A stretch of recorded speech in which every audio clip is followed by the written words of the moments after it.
Sintonía Radio. Sintonía, el primero en noticias, innovación y actualidad.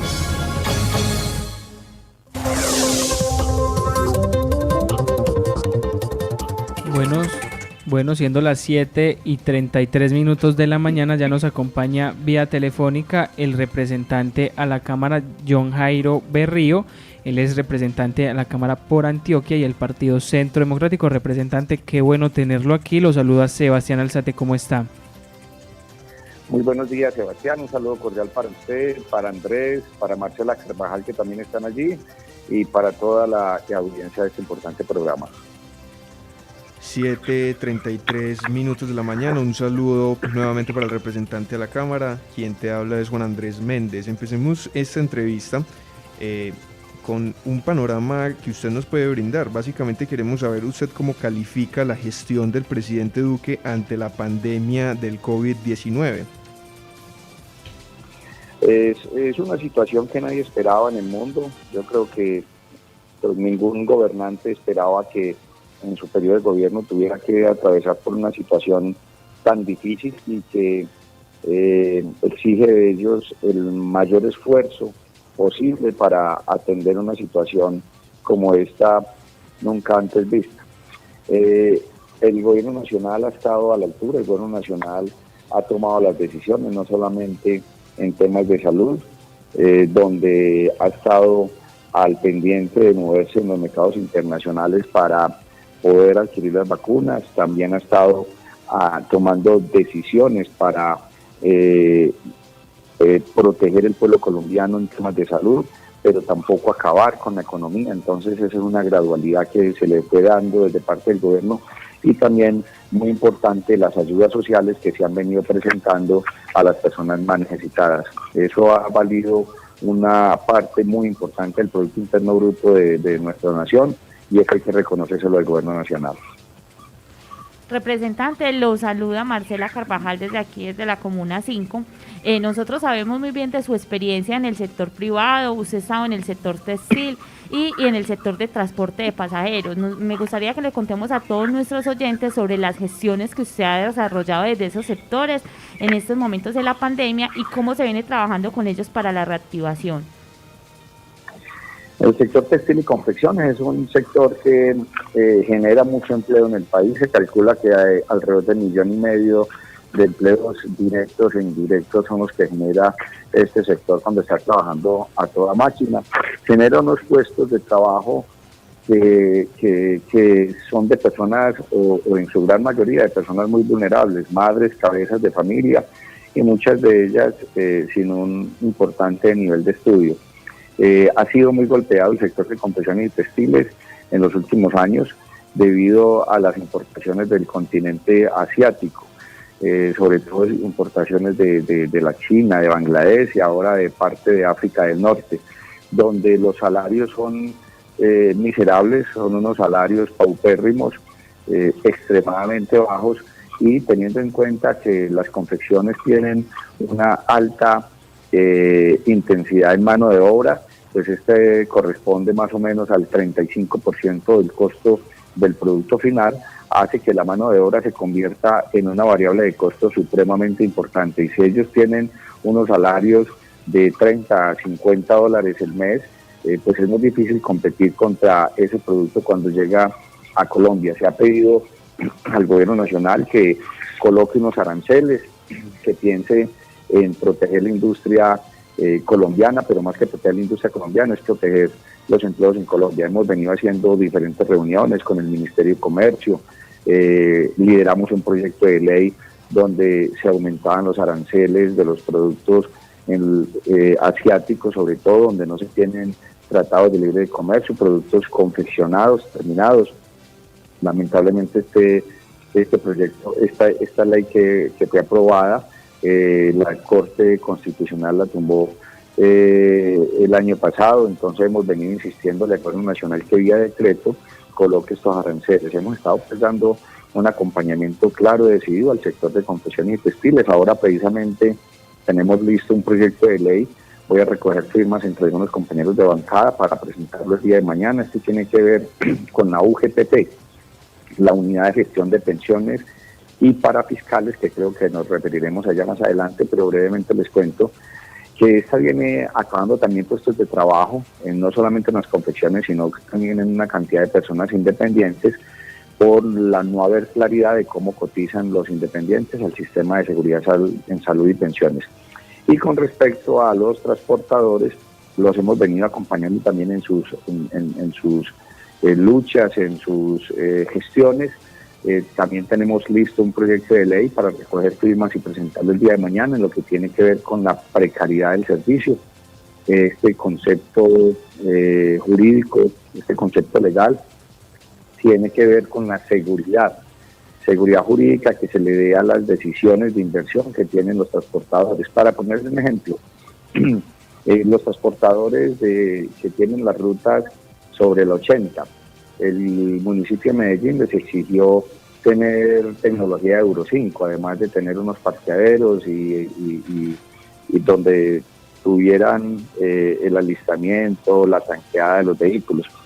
Esto pues obviamente exigió unas inversiones millonarias de las empresas de transportes y de sus asociados y afiliados. Pero ahora se viene el tranvía o metro ligero del 80. Ese metro ligero del 80 desplaza el servicio de transporte de las rutas que se venían realizando a través del 80, lo que hace que estas inversiones que se hicieron a una amortización de 15 años se hayan quedado en un limbo, apenas a 2-3 años de haber hecho la inversión, quedando faltando todavía 12 años para la amortización de esas inversiones. Ya se les da la noticia que vienen unos buses eléctricos que ya están prestando el servicio, desplazando el servicio urbano tradicional, y encima ya vienen el metro ligero. Obviamente no nos oponemos como transportadores y como persona del gremio que lo conozco, no nos oponemos desde ningún punto de vista al desarrollo, pero lo que necesitamos es también haya seguridad en las inversiones que realizan los transportadores. En fin, esa es más o menos una cantidad de acciones que venimos realizando en favor de estos dos sectores tan importantes económicos del país y de la ciudad de Medellín, en este caso, como son confecciones y textiles y transportadores de pasajeros. Representante, qué buena gestión para estos dos sectores importantes en nuestra economía. Y yo quisiera preguntarle, hay un proyecto de ley el cual usted está liderando, es un proyecto de ley para inmunizar a la población contra la COVID-19 y futuras pandemias. Cuéntenos qué implica este proyecto de ley, cuántos debates le faltan. Yo entiendo que se está llevando los debates a cabo en comisiones conjuntas de Senado y Cámara, así que ahondemos en este proyecto de ley que es muy importante para todos los colombianos. Ese proyecto de ley lo presentamos en la Cámara de Representantes. Yo soy coautor del proyecto de ley. Inicialmente lo llamábamos vacunas por impuestos, luego fue trabajado en conjunto con el Gobierno Nacional, específicamente con el Ministerio de Salud y el Ministerio de Hacienda, quienes elevaron hacia el Gobierno Nacional la solicitud también de que este proyecto de ley tuviera mensaje de urgencia. El presidente así lo consideró, envió mensaje de urgencia.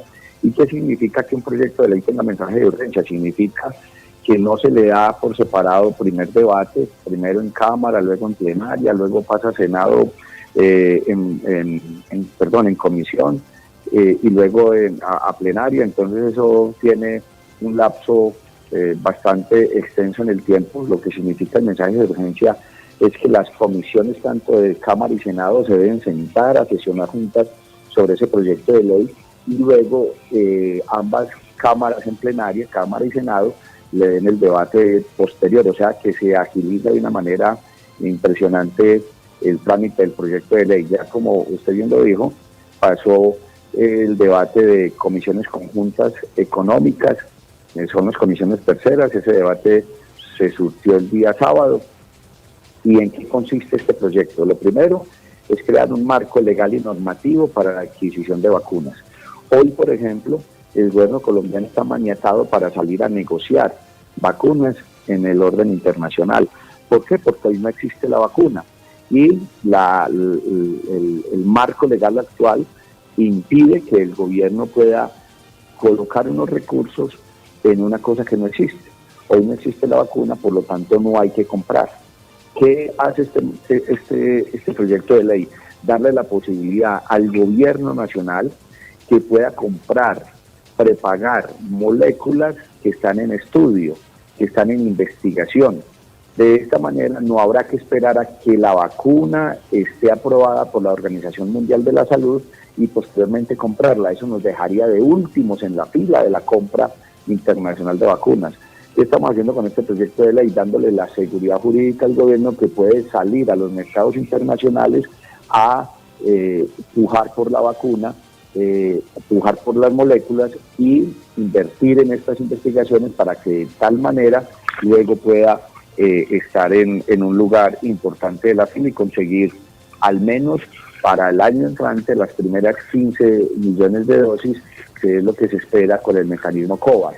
El mecanismo COVAX es una asociación donde están presentes unas ONGs internacionales muy grandes, están presentes en más de 90 países en el mundo. Con ellos se espera adquirir el 20% de las vacunas necesarias para inmunizar. Se espera adquirir vacunas para inmunizar al 20% de la población colombiana. Eso quiere decir alrededor de 10 millones de dosis y unas 5 millones de dosis más, de pronto un poco más, conseguidas también en el mercado internacional. La puja en el mercado internacional es muy grande. Por ejemplo, Estados Unidos, los países europeos, la Unión Europea, China, están haciendo unos grandes aportes a las investigaciones. Algunos de estos países están comprando laboratorios, están comprando farmacéuticas para poder ellos asegurar la inmunización de sus ciudadanos. Entonces no podemos esperar hasta última hora para entregarle herramientas jurídico-legales al gobierno colombiano para que pueda lanzar la compra de las vacunas. Lo segundo que tiene que ver en este proyecto es que puede haber recursos privados en la compra de las vacunas. Se permite que los privados hagan un descuento en el impuesto de renta del 50% de la donación que ellos realizaron para la adquisición de vacunas. Quiere decir entonces que lo que esperamos es que el gobierno colombiano, de 100 pesos que vayan las vacunas, el gobierno ponga 50 pesos y los privados pongan otros 50 pesos para aliviar las cargas en el presupuesto general de la nación. Y una tercera parte importante que ustedes la mencionaron también es la gratuidad.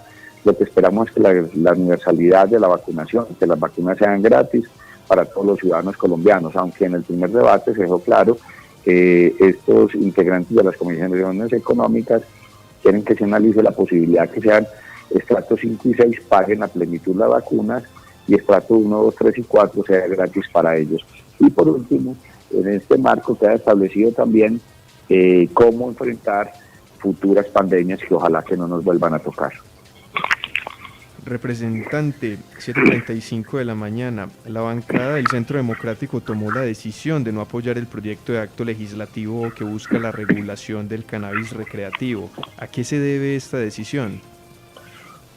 Mira, yo tengo que serte muy sincero, muy franco, yo tengo serias dudas al respecto tanto de una posición como de la otra. Al final en bancada voté para que negáramos, para que más bien aprobáramos el archivo de este proyecto, nos opusiéramos a la aprobación del proyecto de ley.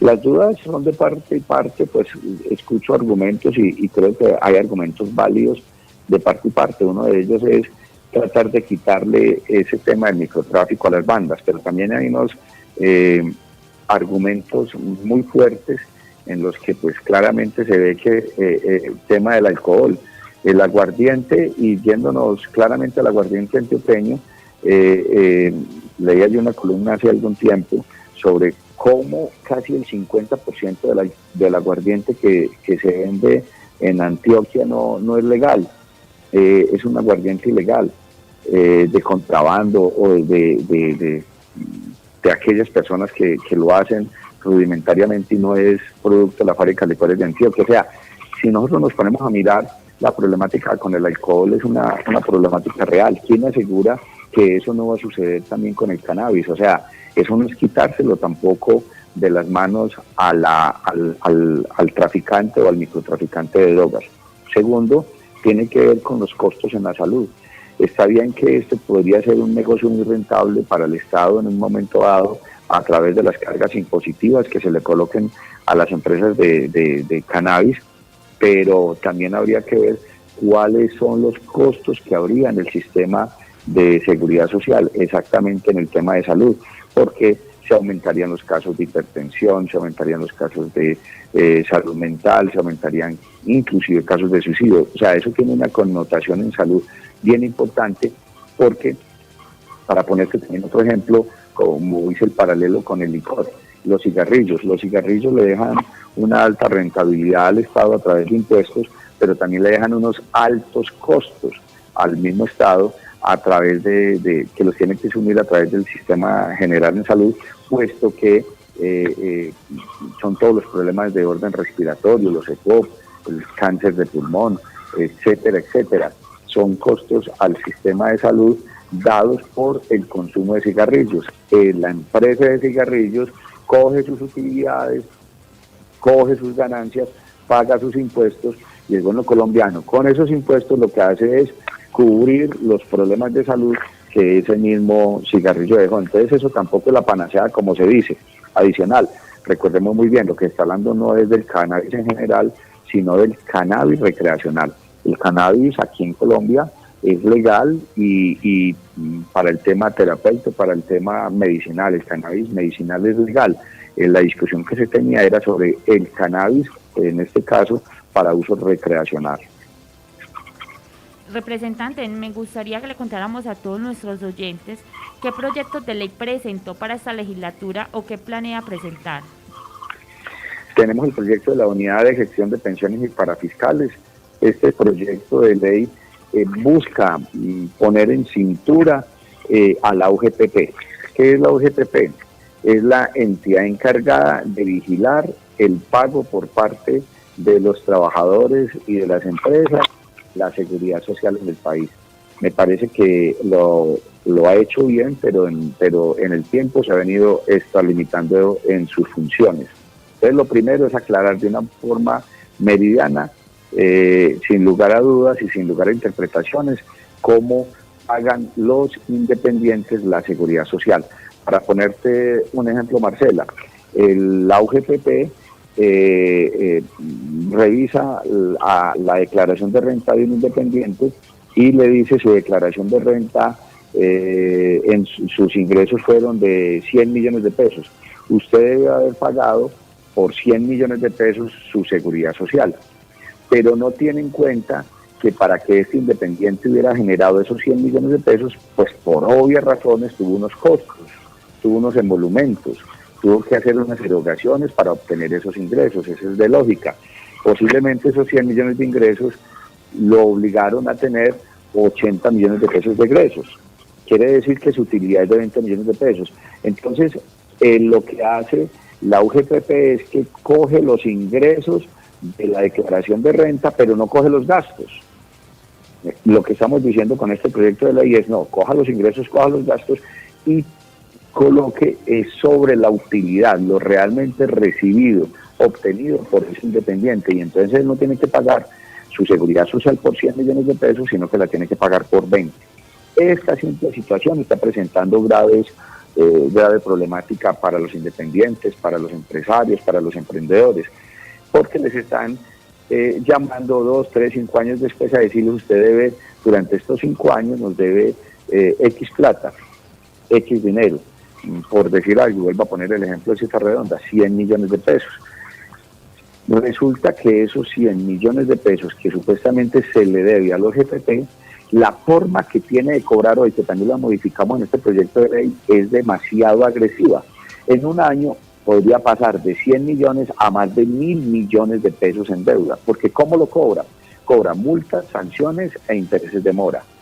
Las multas que cobra es de el 35% de lo adeudado, y si se defiende y sale responsable, ya no paga sobre el 35% la multa, sino sobre el 70%. Sobre este caso que le estamos diciendo, todo mundo tiene derecho a defenderse y no con un revólver en la cabeza. debe pagar no el 35% de multa, sino el 10%, la disminuimos ostensiblemente. Y si saliera responsable después de defenderse, sigue pagando el mismo 10%, no tiene por qué incrementarse, no tenemos por qué decirle a alguien, venga, pague con el 35% de multa. Usted verá que si se defiende y lo hallamos responsable de la deuda, le vamos a cobrar el doble. Eso no tiene razón de ser. Lo segundo tiene que ver con la sanción. La sanción va creciendo cada mes de una forma exponencial y va creciendo según el UPC. Esa forma exponencial también la tumbamos de manera tácita en el proyecto de ley, y al igual que los intereses de mora, los cuales se disminuyen ostensiblemente. Así pues, la forma de cobrar de la OGPP también es puesta en cintura. Ese es un proyecto de ley. El otro proyecto de ley es el de un tema sobre lo que tiene que ver sobre las pensiones. En Colombia existe una brecha pensional muy grande. Hay solamente 1.500.000 desempleados, pero hay más de 4 millones de adultos mayores. Quiere decir esto que la gran mayoría no se está pensionando, no se está jubilando. ¿Qué buscamos con este proyecto de ley? Hace 20 años se formó algo, se organizó algo que fue el FOMPED. Es un fondo que se creó a través de una ley para disminuir el déficit pensional en las entidades territoriales que prácticamente estaban quebradas a raíz de un déficit pensional muy grande. Ese FOMPED es el ahorro que se tuvo para cubrir ese déficit pensional. Hoy, 20 años después, el FOMPED logró su objetivo. No hay déficit pensional en los municipios y en los departamentos colombianos, es muy mínimo. Ahora bien, como ya muchos de ellos tienen ahorrado el 125% de lo que vale la pensión de sus trabajadores, entonces esa ley también dice que cuando tengan el 125% ahorrado, pueden irle reclamando la plata al FOMPED que ya tengan de más, y con esta plata los gobiernos locales lo que hacen es hacer una placa polideportiva, una ampliación de acueducto, una ampliación de alcantarilla, obras que realmente son importantes en su municipio. Pero resulta que la filosofía del FOMPED no era esa, la filosofía del FOMPED era pensión, entonces me refiero a ellos. Queremos coger esta plata, que son alrededor de 2 billones de pesos al año, 2 billones de pesos al año, y que se están gastando, los queremos dejar allí, y con esto 3 pilares fundamentales, Marcela. 1, cubrir el déficit pensional de los hospitales con el 25% de ese recurso. El otro 25% de ese recurso es para que los independientes que no cotizan a pensiones y que no van a adquirir nunca una pensión, decirle, mire, la pensión, la cotización suya a pensiones, el gobierno nacional le va a colocar la mitad, y usted como independiente coloque la otra mitad. Lo que queremos con esto es que muchas de las personas que trabajan a cuenta propia, pues entonces vean en esto un estímulo, un incentivo, y decidan entrar al sistema general de seguridad social, en este caso a pensiones. Sobre todo los informales, la persona que vende aguacates en la calle, esa persona no está cotizando a pensiones. Le estamos diciendo a este informal, el gobierno nacional le aportará la mitad de su cotización para que usted se pueda pensionar cuando llegue a su vejez. Y lo tercero, adelantar la pensión. A aquellas personas que han cotizado más de 900 semanas, para pensionarse necesita 1.300 semanas en Colpensiones o 1.150 semanas en los fondos privados. Y si usted tiene 900 semanas y llegó ya a la edad de pensión, o sea, a los 65 años los hombres y a 57 años las mujeres, no se logró pensionar. Entonces lo que estamos diciendo, y lo que hacen con esto es que la ley actual lo que dice es, si está en el fondo de pensiones, devuélvale la plata, y si estaba privado y si está en Colpensiones, le devuelven el 10% de lo que usted cotizó aproximadamente. Entonces, una persona puede recibir alrededor de 12, 15 millones de pesos. Ya sabemos, una persona humilde, de pronto pobre, ¿qué hace en el primer año con esos 12 millones de pesos? Ya se los gastó, ya no hay nada al terminar el primer año. Esa persona, ese adulto mayor, queda completamente desprotegida, solamente a merced de lo que le ayude su familia o una ayuda muy, muy pequeña que tiene el Estado en Colombia Mayor. De esta manera nosotros decimos, si usted ya completó las 1.000 semanas, con esa plata que tiene el FOMPED le vamos a empezar a pagar su pensión, así usted no haya tenido el ahorro suficiente. con qué pensionarse hasta que complete las 1.300 semanas y le vamos a descontar de su pensión la cotización. Ese es un proyecto bien interesante, bien importante para disminuir la brecha pensional. Hoy, después de 50 años, Colombia tiene 1.500.000 pensionados. Con este proyecto de ley en los próximos 10 años esperamos que se pensionen otros 1.500.000 personas. Representante, qué buenos proyectos de ley viene usted gestionando al interior del Congreso de la República. Ya para ir finalizando la entrevista, una pregunta que nos llega a través de nuestra línea de WhatsApp. La pregunta es, ¿usted piensa reelegirse en la Cámara de Representantes o pensaría buscar el Senado de la República, o definitivamente no desea repetir esta labor en el Legislativo? Esta es una labor muy bonita. He aprendido a entender las situaciones políticas, a entender que no se puede tapar el sol con un dedo, que una sola golondrina no hace verano, que hay que ir a concertar, a conciliar con la bancada. Luego de conciliar y concertar con la bancada las iniciativas, hay que ir a concertarlas con el resto de los miembros del Congreso de la República. Uno quisiera hacer muchísimas más cosas, pero no es fácil porque la concertación lleva tiempo, es complicado, no es fácil. Pero ese ejercicio me parece supremamente interesante e importante, porque a través de este ejercicio se puede realmente cambiar la vida de muchos colombianos que necesitan el apoyo y la mano del Estado. Sí, pienso volver al Congreso de la República, pertenezco a un equipo de trabajo donde está Sebastián López Valencia, que es el concejal de Medellín, donde está el diputado doctor Roque Arismendi y donde está el senador Santiago Valencia. En este equipo de trabajo entendemos cada uno de nuestros roles. El senador Santiago Valencia aspira a repetir curul en el Senado de la República, por lo tanto yo también entonces aspiro a hacer su fórmula y repetir curul en la Cámara de Representantes. Aspiramos entonces, Dios mediante, a la Cámara de Representantes para el 2022. Ya siendo las 8 de la mañana, agradecemos al representante de la Cámara por Antioquia y por el Partido del Centro Democrático, John Jairo Berrío. Muchas gracias por atendernos en Noti5. Extendemos la invitación a que cuando se la posibilidad nos acompañe en nuestra emisora ubicada en el barrio Florencia de la Comuna 5. Muchas gracias, Sebastián, Andrés, Marcelo, y claro que de manera presencial quisiera estar allí acompañándolos. Muy amables.